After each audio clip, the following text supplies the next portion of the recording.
नमस्कार मु बैजयंतीबाला महापात्र फुलबाणी कंधमाल पवित्र स्वाधीनता दिवस अवसर में आपण मानक शुभ अभिनंदन।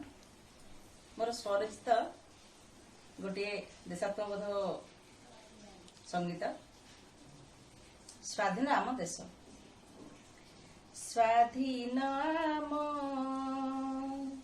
देश हे भाई, स्वाधीन आम देश, पराधीन दुर्दशा नाही, नाही जे किछि क्लेश।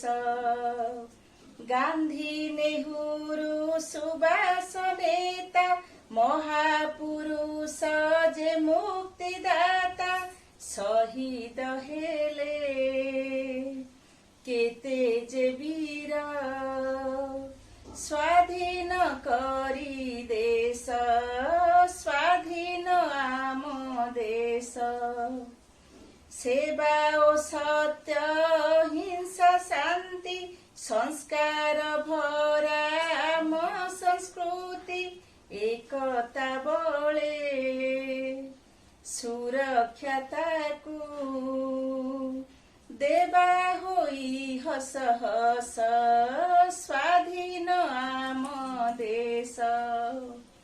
जाति धर्म वर्ण भेद भाव को भूली जे पूजिबा मातृभूमि को, भारतीय जे सभी एक, नोहिबा केबे अनेक, स्वाधीन आम देश। शांति मैत्री एकतार ध्वजा को, सम्मान देवा जे तिरंगा को, सफलतार विजयी टीका सदा पिंधिब देश, स्वाधीन आम देश, स्वाधीन आम देश।